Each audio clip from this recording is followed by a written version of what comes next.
Students, good evening students. मेरा नाम है लक्की माथुर और जैसे कि आप सब जानते हैं कि हम क्या कर रहे हैं, एनसीईआरटी की स्टडी कर रहे हैं। क्लास की एनसीईआरटी और साइंस की एनसीईआरटी की स्टडी कर रहे हैं। तो आज हम जिस चैप्टर की स्टडी करेंगे वो है चैप्टर नंबर 4। पहले के 3 चैप्टर हम ऑलरेडी स्टडी कर चुके हैं, तो आज हम उससे आगे की स्टडी करेंगे जो है चैप्टर नंबर 4। ठीक है स्टूडेंट्स, तो चलिए देखते हैं आज का चैप्टर। आज का जो चैप्टर नंबर 4 है वो है सॉर्टिंग मटेरियल्स इनटू ग्रुप्स, यानी किन किन मटेरियल्स को किन किन ग्रुप्स में डाला जा रहा है, मटेरियल को किस बेसिस पर आइडेंटिफाई करा जाता है, किस बेस पे उन्हें ग्रुप में डाला जाता है, डिफरेंट कैटेगरीज होती हैं इनकी। ये सब आज हम इस चैप्टर में देखेंगे। ओके स्टूडेंट्स, तो चलिए हम देख लेते हैं आज का हमारा चैप्टर क्या कहता है। ठीक है स्टूडेंट्स। ओके स्टूडेंट्स, तो आप अपने आसपास जितनी भी चीज़ें देखते हैं आप नोटिस करते होंगे ना कि उनकी डिफरेंट शेप होती है। किसी की गोल शेप होती है, कोई रेक्टेंगल शेप का होता है, कोई ट्रायंगुलर शेप का होता है, किसी का कलर हल्का है, किसी का डार्क है, कोई रेड कलर का है, कोई पीला कलर का है, कोई ग्रीन कलर का है, राइट। और कोई सॉफ्ट है, कोई हार्ड है, कोई मेटल है, कोई नॉन मेटल है। ठीक है ना स्टूडेंट। तो ये जितनी भी चीज़ें आपको दिखती हैं, है ना, वो क्या होती हैं, अलग अलग शेप की, साइज़ की, टेक्सचर की होती हैं। ठीक है, और इनके यूज़ भी अलग अलग होते हैं। तो इन्हीं सब कैटेगरीज़ के बेस पे हम क्या करते हैं, मटेरियल्स को क्लासिफाई कर पाते हैं। ठीक है, कि किसका कलर कैसा है, किसकी शेप कैसी है, किसकी फ़िज़िकल प्रॉपर्टीज़ सेम है, किसी की केमिकल प्रॉपर्टीज़ सेम और डिफरेंट होती हैं, राइट। तो इन सब चीज़ों के बेसिस पर हम क्या कर पाते हैं, इन सब चीज़ों के बेसिस पर हम मटेरियल्स को क्लासिफाइड कर पाते हैं। और कोई भी धातु अगर बनी है तो ज़रूरी तो नहीं है कि सिर्फ एक ही मटेरियल की बनी होगी, राइट ना स्टूडेंट। तो ये ज़रूरी नहीं है कि कोई धातु अगर बनी है, कोई धातु या कोई भी ऑब्जेक्ट आप ले लीजिए, वो अगर बना हुआ है तो सिर्फ एक ही मटेरियल का बनेगा, ऐसा हम नहीं कह सकते। क्योंकि कई सारी चीज़ें ऐसी भी आपके सामने होती हैं जो एक से ज़्यादा मटेरियल से मिलके बनी होती हैं। ठीक है ना। जैसे कई बार हम क्या कहते हैं कि ये जो सोना है, ये मतलब कोई भी आप तांबे की चीज़ लेते हैं, ठीक है ना, तो आप उस पर कह देते हैं कि ये तांबे का नहीं है, इस पर सिर्फ पानी चढ़ा है, बल्कि ये लोहे की है। तो वो पानी चढ़ा है क्या, दूसरा मटेरियल ही तो है जिसकी कोटिंग उस पर कर दी गई है, राइट स्टूडेंट्स। तो कोई भी चीज़ ज़रूरी नहीं है एक ही मटेरियल से मिलके बने। जैसे कई बार आपको दिखती होंगी येलो से जो आर्टिफिशियल ज्वेलरी आती है, उसके बाद हम कई बार कह देते हैं कि इस पर ये सोने का पानी चढ़ा हुआ है, ये असली सोना नहीं है। तो हम किस बेसिस पे उसे आइडेंटिफाई कर रहे हैं कि ये असली है सोना या नकली है। ऑब्वियसली हम जो उस पर कोटिंग हो रखी है वो किसी मटेरियल की हो रखी है, ठीक है। उसी मटेरियल के थ्रू हम उस गोल्ड को आइडेंटिफाई कर पा रहे हैं कि वो गोल्ड है या फिर आर्टिफिशियल ज्वेलरी है। ठीक है स्टूडेंट्स।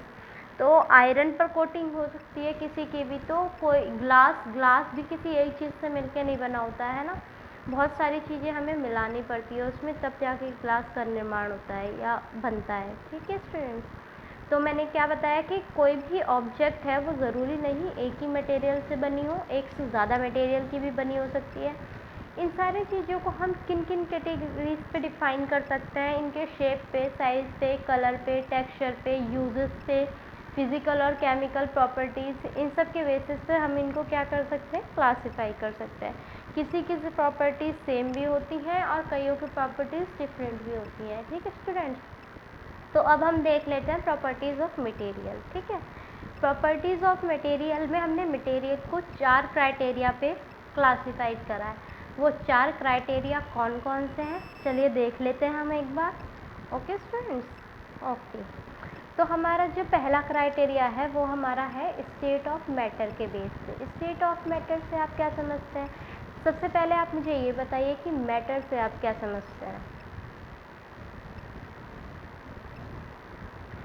यस, मैटर क्या है, हमारे चारों तरफ जो भी चीज़ें हमें दिख रही हैं या कोई भी चीज़ जो हम यूज़ करें वो सारा क्या है, वो मैटर ही है। ठीक है, तो स्टेट ऑफ मैटर के बेस पे हम मटेरियल को 3 कैटेगरी में डिवाइड करते हैं। कौन कौन सी हैं, आप सब जानते हो। 3 कैटेगरी का नाम जब मैं बोलूँगी ना तो सब कहोगे कि मैम ये तो हमें पता है। कौन कौन सी वो कैटेगरीज है, सॉलिड, लिक्विड और गैस। ओके ना स्टूडेंट्स, तो वो स्टेट ऑफ मैटर के बेस पे 3 कैटेगरीज में हमने डिवाइड करा है, सॉलिड, लिक्विड और गैस। अब आप सबको मुझे इस क्लास ख़त्म होने के बाद कमेंट सेक्शन में ये बताना है, क्या सिर्फ यही 3 स्टेट ऑफ मैटर एग्जिस्ट करती हैं या इनके अलावा भी कोई और स्टेट्स हैं? ठीक है ना स्टूडेंट्स, मैं आपको हिंट दे देती हूँ। एक स्टेट प्लाज्मा है, चौथी जो स्टेट ऑफ मैटर है वो प्लाज्मा है, और पांचवे का नाम आप लोगों को कमेंट सेक्शन में बताना है। ठीक है ना स्टूडेंट्स? ओके, सेकंड क्राइटेरिया हमारा क्या है? सेकंड क्राइटेरिया हमारा अपीयरेंस के बेस पे, यानी कोई चीज़ हमें दिख कैसे रही है। अब अपीयरेंस में आपके सामने क्या क्या चीज़ें आ सकती हैं? अपीयरेंस में आपके सामने उसका टेक्सचर आ जाएगा, हाँ टेक्सचर आ जाएगा, ठीक है, कलर आ जाएगी, शेप आ जाएगी, लश्रस नॉन लश्रस आ जाएंगी, यानी कौन सी वस्तु चमक रही है, कौन सी वस्तु नहीं चमक रही, उस बेसिस पे हम उसे लश्रस और नॉन लश्रस की कैटेगरीज में डिफाइन कर सकते हैं। बहुत सारी चीज़ें हमें राउंड दिखती हैं तो उन्हें राउंड की कैटेगरी में रखते हैं, रेक्टेंगल दिखते हैं तो उन्हें रेक्टेंगल की कैटेगरी में दिखते हैं। इसी तरीके से सेकंड जो हमारा क्राइटेरिया हो गया वो किस बेसिस पे हो गया? अपीयरेंस के बेस पे हो गया। ठीक है ना? ओके, तो थर्ड क्राइटेरिया हमारा क्या है? थर्ड क्राइटेरिया हमारा मेटल्स और नॉन मेटल्स का, यानी धातु और अधातु का क्राइटेरिया है। ओके ना स्टूडेंट्स? फोर्थ क्राइटेरिया क्या है हमारा? फोर्थ क्राइटेरिया लाइट ट्रांसमिशन का है। क्या है? लाइट ट्रांसमिशन का। ओके, इस क्राइटेरिया के बेसिस पे, यानी ट्रांसपेरेंसी का कंसेप्ट है। ट्रांसपेरेंसी को भी हम 3 चीज़ों में डिवाइड करते हैं। वो 3 चीज़ें कौन कौन सी हो गई? ओपेक, ट्रांसल्यूसेंट और ट्रांसपेरेंट। यानी लाइट किसी में से पूरी तरीके से पास हो रही है, किसी में से आधी पास हो रही है, किसी में से बिल्कुल पास नहीं हो रही है। इन 3 कैटेगरीज में हमने ट्रांसपेरेंसी के बेस पे क्या कर दिया है? डिवाइड कर दिया है। ओके, तो कौन कौन से 4 क्राइटेरियाज हमने पढ़ लिए? पहला हमारा स्टेट ऑफ मैटर का क्राइटेरिया है। दूसरा मटेरियल के क्लासिफिकेशन का क्राइटेरिया कौन सा है? अपीयरेंस के बेस पे। तीसरा कौन सा है? मेटल नॉन मेटल है। और चौथा हमारा कौन सा हो गया है? लाइट ट्रांसमिशन के बेस पे। ओके ना स्टूडेंट? तो चलिए हमारा पहला क्राइटेरिया देखते हैं, दूसरा क्राइटेरिया देख लेते हैं अपीयरेंस के बेस पे। ओके, सॉलिड का, लिक्विड का और गैस का आप सबको जैसे पता है कि सॉलिड जो है वो डेंसली पैक्ड पार्टिकल्स होते हैं उसमें, यानी सॉलिड में बिल्कुल भी स्पेस नहीं होता है, राइट? बीच में उसके पार्टिकल्स बहुत पास पास कंबाइन होते हैं। लिक्विड में वो थोड़े से लूज़ हो जाते हैं और गैस में वो बहुत ज़्यादा लूज़ हो जाते हैं। ओके ना स्टूडेंट? दूसरा क्राइटेरिया हमारा अपीयरेंस है। अपीयरेंस में जैसे कि मैंने आपको बताया कि कोई चीज़ जो है वो चमकती है और कोई चीज़ हमें डर लगती है, वो लश्रस और नॉन लश्रस की कैटेगरीज में आ जाते हैं। ठीक है? और शेप, साइज़, इन सब का मैंने बता दिया कि राउंड ऑब्जेक्ट को हम राउंड में रखते हैं, रेक्टेंगल को रेक्टेंगल में रखते हैं। कोई चीज़ बड़ी है तो उनको बड़ी की कैटेगरी में रखेंगे, छोटी है तो छोटी की कैटेगरी में रखेंगे। ठीक है ना? ऐसे अपीयरेंस में हमारा लश्रस, नॉन लश्रस। लश्रस में कौन सी जो चीज़ें आ जाएंगी? लश्रस में जितनी भी आपकी चमकने वाली वस्तुएं होती हैं वो सारी किस में आ जाती हैं? लश्रस की कैटेगरीज में आती हैं। जैसे आप लोगों ने देखा होगा ना कि गोल्ड और डायमंड यानी सोना और हीरा चमकता है ना? क्यों स्टूडेंट? चमकता दिखता है ना? अगर आपने सच में नहीं देखा तो आपने टीवी में तो ऑब्वियसली ज़रूरी देखा होगा, राइट? तो हीरा और सोना हमें चमकता हुआ दिखाई देता है, तो वो किसके एग्जाम्पल हो गए? हमारे लश्रस के एग्जाम्पल हो गए। किसके हो गए? लश्रस के हो गए। ठीक है? और जो चीज़ें हमें चमकती हुई नहीं दिखती, जैसे लकड़ी नहीं दिखती हमें चमकती हुई, ठीक है, चौक नहीं दिखती है, तो ये सारे किसके एग्जाम्पल हो गए? ये सारे नॉन लश्रस के एग्जाम्पल हो गए। अब इसी में एक पॉलिशिंग का कंसेप्ट और आता है। पॉलिशिंग के कंसेप्ट से क्या समझते हैं कि कई बार देखा है ना कि हम चीज़ों को बचाने के लिए उन पर किसी न किसी चीज़ की कोटिंग कर देते हैं, क्योंकि हवा में जो हमारी मॉइस्चर है ना, एयर में जो हमारे मॉइस्चर है, उसकी वजह से कई बार लोहे में जंग लग जाती है। आप लोग सब ने देखा होगा, ठीक है? उसको बचाने के लिए हम किसी चीज़ की कोटिंग कर देते हैं, राइट? तो वो जंग जो लगती है हवा में, उससे, ठीक है, हवा से जंग लग रही है मॉइस्चर से, और अगर हम किसी चीज़ की पॉलिशिंग कर रहे हैं तो वो पॉलिशिंग करी ही क्यों जा रही है? वो पॉलिशिंग मेनली इसलिए की जाती है ताकि जो ड्यूरेबिलिटी है, कोई भी ऑब्जेक्ट है वो लंबे समय तक टिका रह सके, ठीक है, जल्दी ख़राब ना हो। ओके, और ये एक प्रोटेक्शन का ही काम करती है, ठीक है, जिससे कि उस पर कोई भी जंग ना लगे या कोई भी वो ना हो, ठीक है, उसकी ड्यूरेबिलिटी वो ना हो। क्या मतलब? जिससे कि उस पर जंग ना लगे और उसकी जो एज है वो इंक्रीज़ हो जाए, यानी लंबे समय तक वो टिकाऊ ऑब्जेक्ट हो जाए। ठीक है ना स्टूडेंट्स? ओके, तो नेक्स्ट कंसेप्ट हम देख लेते हैं। नेक्स्ट कंसेप्ट हमारा आता है हार्डनेस का। ओके, तो हार्डनेस का क्या है? अब हार्डनेस से आपको पता ही चल रहा है कि हार्डनेस किन दो कैटेगरीज में हम डिवाइड कर सकते हैं, सॉफ्ट में, हार्ड में। या तो कोई वस्तु सॉफ्ट हो सकती है या तो कोई वस्तु हार्ड हो सकती है ना, या कठोर हो सकती है या फिर मुलायम हो सकती है।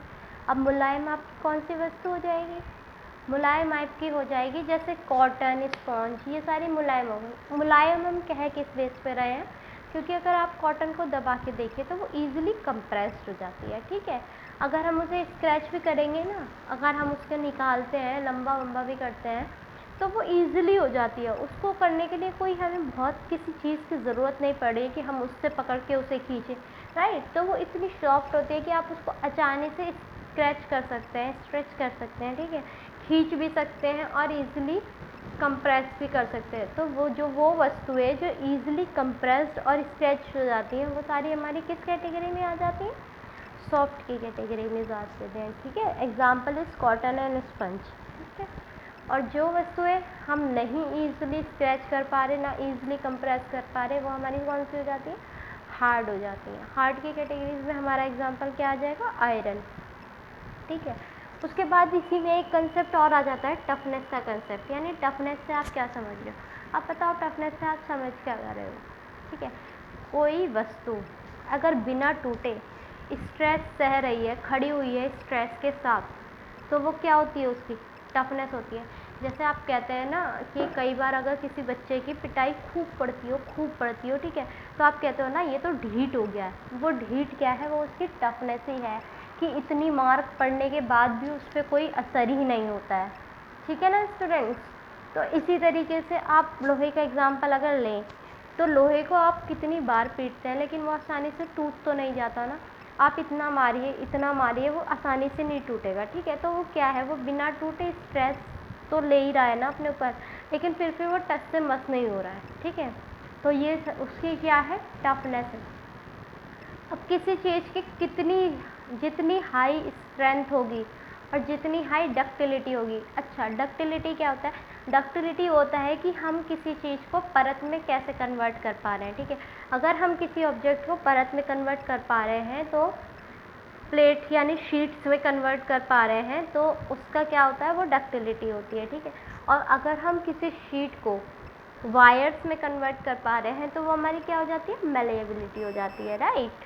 तो जिसकी जितनी हाई स्ट्रेंथ होगी, जितनी हाई डक्टिलिटी होगी, उतनी ही ज़्यादा उसकी टफनेस होगी, और जिसकी जितनी कम स्ट्रेंथ और डक्टिलिटी होगी उसकी उतनी ही कम टफनेस होगी। ठीक है ना स्टूडेंट्स? इतना समझ में आ गया? आगे चलें हम? चलिए ठीक है, वेरी गुड। अब आगे चलें हम? ओके, तो आगे अगला कंसेप्ट हमारा आता है वो किस चीज़ का आ जाता है? सॉल्यूबल और नॉन सॉल्यूबल का, इनसॉल्यूबल का मतलब। ओके ना? तो सॉल्यूबल के नाम से ही आपको पता होगा, आप अपने डेली लाइफ में बहुत सारे एग्जांपल्स देखने को मिल जाएंगे। जैसे आप सबसे कॉमन एग्जांपल लीजिए कि कभी आप पानी में अगर सॉल्ट को मिलाते हैं यानी नमक मिलाते हैं तो आप देखते हैं ना कि नमक पूरी तरीके से घुल जाता है। ऐसे ही आप पानी में अगर चीनी को मिलाते हैं तो देखते होंगे कि चीनी भी पूरी तरीके से घुल जाती है। तो ये सारी चीज़ के क्या हैं? ये सारी चीज़ें सॉल्यूबल हैं। यानी सॉल्यूबल कौन सी हो गई? सॉल्यूबल वो हर एक चीज़ होती है जो पानी में पूरी तरीके से डिज़ोल्व हो जाती है, यानी पानी में पूरी तरीके से घुल जाती है। वो सारी चीज़ें हमारी क्या कहलाती हैं? सॉल्यूबल कहलाती हैं। और वहीं कुछ चीज़ें ऐसी होती हैं जो पूरी तरीके से पानी में मिक्स नहीं होती हैं। तो वो चीज़ें जो पानी में पूरी तरीके से मिक्स नहीं होती हैं वो हमारी क्या कहलाती हैं? इनसॉल्यूबल कहलाती है। सॉल्यूबल का एग्जांपल सॉल्ट एंड वाटर ले सकते हैं, और इनसॉल्यूबल का एग्जांपल क्या लेंगे हम? रेत और उसका देख लीजिए, क्ले और वाटर का कॉम्बिनेशन। ठीक है ना गाइस? ओके स्टूडेंट्स, अच्छा अगर आप यहाँ हम थोड़ी वाटर की बात कर लेते हैं। ओके, वाटर की ज़रूरत क्या है हमें?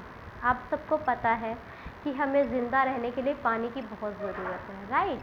अब वो पानी की ज़रूरत क्यों है हमें? अब ये देखिए कि हमारी बॉडी के जो फंक्शन होते हैं ना उनमें पानी का बहुत इम्पॉर्टेंट रोल होता है। लार्ज अमाउंट में ऑक्सीजन जो है वो पानी में डिज़ोल्व भी रहती है। जो एक्वेटिक एनिमल्स होते हैं वो ऑक्सीजन लेते कहाँ से हैं? उनका सबसे बड़ा ऑक्सीजन का सोर्स ही पानी में घुली ऑक्सीजन है, ठीक है। अगर पानी में ऑक्सीजन नहीं मिलेगी उन्हें तो ऑब्वियसली वो पानी में ही डाई हो जाएंगे। ऐसे ही पानी में जो प्लांट और एनिमल्स रहते हैं दोनों के लिए इम्पॉर्टेंट है जो पानी में घुली गैसेस होती हैं, ठीक है ना। और हमारी अधिकतर जो पानी में घुली गैसेस होते हैं वो ऑक्सीजन और कार्बन डाइऑक्साइड ही होती है, ठीक है। जैसे आप ऑक्सीजन ले रहे हैं, कार्बन डाइऑक्साइड छोड़ रहे हैं, ऐसे एनिमल्स जो हैं वो भी ऑक्सीजन लेते हैं, कार्बन डाइऑक्साइड रिलीज़ करते हैं। ओके ना स्टूडेंट्स। और आप सबको पता है कि पानी हमारी बॉडी के फंक्शन में बहुत इंपॉर्टेंट रोल प्ले करता है, हमारे इवन डाइजेशन में भी बहुत इंपॉर्टेंट रोल प्ले करता है। ओके ना स्टूडेंट्स। कहते हैं ना कि पानी ज़्यादा पीजिए तो आपका शरीर बिल्कुल स्वस्थ रहेगा, स्वस्थ, कोई बीमारियां नहीं आएंगी उसमें, क्योंकि पानी बहुत सारे हमारे जो वेस्ट मटेरियल्स होते हैं ना उनको एलिमिनेट करने का काम करता है, ठीक है ना। तो पानी हमारी बॉडी के लिए भी ज़रूरत है और उतने ही एनिमल्स के लिए भी उतना ही इम्पॉर्टेंट है। ओके, अगला कंसेप्ट हम देख लेते हैं फ्लोटिंग और श्रिंकिंग का। ओके, फ्लोटिंग और श्रिंकिंग क्या है? फ्लोट मतलब तैरना और श्रिंक मतलब डूबना, ठीक है। इसके अंदर जो एक कंसेप्ट आता है वो हमारा आता है बियोंसी का, यानी उत्प्लवन कहते हैं शायद इसे, ओके ना। तो इसके अंदर जो आता है वो बियोंसी का कंसेप्ट आता है। अब बियोंसी होती क्या है ये जानिए पहले, कि कोई भी चीज़ अगर पानी में पार्शली इमर्ज है यानी पार्शली डूबी हुई है या पूरी तरीके से डूबी हुई है, उसके थ्रू जो एक ऊपर की तरफ फोर्स लगती है वो हमारा क्या कहलाता है? बियोंसी कहलाता है।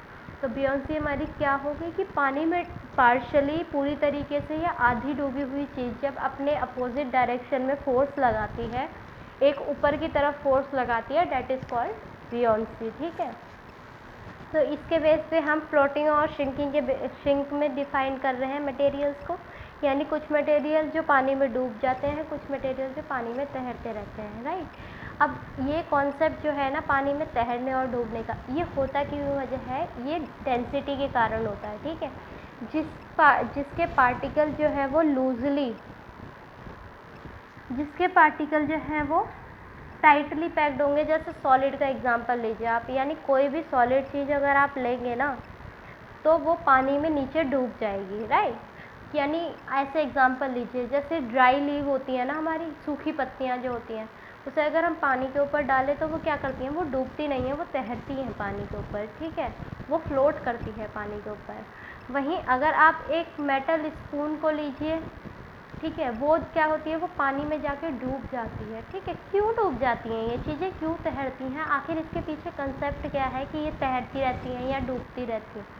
इसके पीछे जो कंसेप्ट होता है वो डेंसिटी का ही कंसेप्ट होता है। जिसकी जितनी ज़्यादा डेंसिटी होगी ना वो पानी में उतने ही फ्लोट हो जाएगा, मतलब नीचे श्रिंक हो जाएगा। अगर डेंसिटी ज़्यादा है तो पानी में श्रिंक हो जाएगा, अगर डेंसिटी कम है तो वो पानी पे फ्लोट करे, मतलब फ्लोट करेगा, राइट।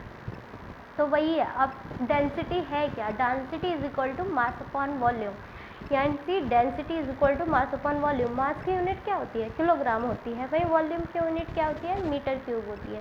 तो इसकी एसआई यूनिट क्या हो जाएगी हमारी? किलोग्राम पर मीटर क्यूब हो जाएगी। ओके स्टूडेंट्स, तो वही मैंने आप लोगों को बताया कि जिसकी डेंसिटी ज़्यादा वो नीचे श्रिंक कर जाएगा, जिसकी डेंसिटी कम वो ऊपर फ्लोट करेगा। तो पार्टिकल अगर डेंसली ज़्यादा टाइटली पैक्ड है, अगर densely packed particle tightly packed किस में होते हैं? ऑब्वियसली सॉलिड में होते हैं, राइट। तो वो सॉलिड की जितनी भी वस्तु होंगी ना वो सारी क्या हो जाएंगी? पानी में श्रिंक हो जाएंगी, ओके। और जिसके पार्टिकल लूज होते हैं, किसके पार्टिकल लूज होते हैं? लिक्विड के होते हैं, गैस के होते हैं, राइट। तो कुछ लिक्विड तो हमारे ज़रूर तैरते भी होंगे पानी में, और गैसेस तो तैरती हैं, ओके। तो डेंसिटी ज़्यादा तो श्रिंकिंग, डेंसिटी कम तो फ्लोटिंग, ओके। तो अगला कंसेप्ट जो हमारा आ जाता है वो अब हमारा आखिरी कंसेप्ट जो इस चैप्टर का बचता है वो है हमारा ट्रांसपेरेंस। लाइट ट्रांसमिशन मैंने आपको बताया था ना, किस चीज़ से आधी पास हो रही है लाइट, किस चीज़ से पूरी हो रही है, किस चीज़ से हो ही नहीं रही है, ठीक है। तो ओपेक ऑब्जेक्ट्स क्या होते हैं? वो ऑब्जेक्ट्स होते हैं जिनसे लाइट बिल्कुल भी पास नहीं हो सकती, ठीक है। ओपेक ऑब्जेक्ट्स वो ऑब्जेक्ट्स हो गए जिनके थ्रू लाइट बिल्कुल ट्रांसमिट नहीं होती है, ठीक है। This materials are called opaque materials. जैसे आप वुड, लकड़ी के थ्रू लाइट पास करके देखिए, जब तक कि आप उस लकड़ी में कोई छेद नहीं कर सकते तब तक कर दे तब तक लाइट का ट्रांसमिशन एक साइड से दूसरी साइड नहीं हो सकता।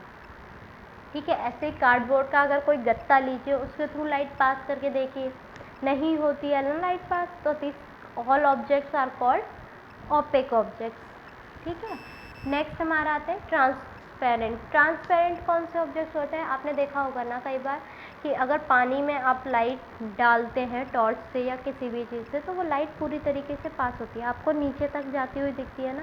तो पानी क्या है? पानी हमारा ट्रांसपेरेंट ऑब्जेक्ट है जिसके थ्रू लाइट पूरी तरीके से पास होती है। ठीक है ना। पानी ले लीजिए, ग्लास के थ्रू भी करके देखिए, आप कोई भी ग्लास लीजिए, उसके थ्रू भी लाइट कम्प्लीटली पास होती है, राइट। कोई बैरियर नहीं होता इन लोगों के बीच में कि लाइट को पार नहीं होने देंगे हम। ठीक है ना। तो transparent objects are those objects in which light is completely transmitted. Okay, example is water. Translucent objects कौन से होते हैं? ट्रांसल्यूसेंट ऑब्जेक्ट्स वो ऑब्जेक्ट्स होते हैं जिनसे लाइट पार्शली पास होती है। यानी आप कोई भी बटर पेपर लेके देखिए, ठीक है, और उसके थ्रू लाइट पास कीजिए, लाइट पूरी तरीके से पास आपको होती हुई नहीं नज़र आएगी। उसमें लाइट जो आपको देखेगी कि कुछ पार्टिकल्स लाइट के उस साइड आपको दिखने लगते हैं, है ना, और कुछ पार्टिकल आपको पूरी इधर की साइड सारे पार्टिकल दिखते हैं, लेकिन कुछ कुछ पार्टिकल्स आपको दूसरी साइड भी दिखने लगते हैं। तो यहाँ पर क्या हो रहा है? लाइट का ट्रांसमिशन कम्प्लीटली तो नहीं हो रहा है। ये तो है ही कि लाइट का ट्रांसमिशन पूरी तरीके से नहीं हो रहा है, वो पार्शियली हो रहा है। ठीक है, तो in which light is partially transmitted, that is called translucent objects. Example is water paper. Okay student, तो opaque objects वो objects हो गए जहाँ से लाइट बिल्कुल भी पास नहीं होती है, ट्रांसल्यूसेंट वो जहाँ से लाइट पार्शियली पास होती है, और ट्रांसपेरेंट वो जहाँ से लाइट कम्प्लीटली ट्रांसमिट होती है। ओके स्टूडेंट्स, तो आज की क्लास को हम यहीं पर रोकेंगे और इस चैप्टर को आज हम यहीं ख़त्म कर देते हैं। कल जो हम देखेंगे वो है हमारा अगला 5th चैप्टर। वो क्या कहता है हम ये कल देखेंगे चैप्टर्स में। Okay students, thank you.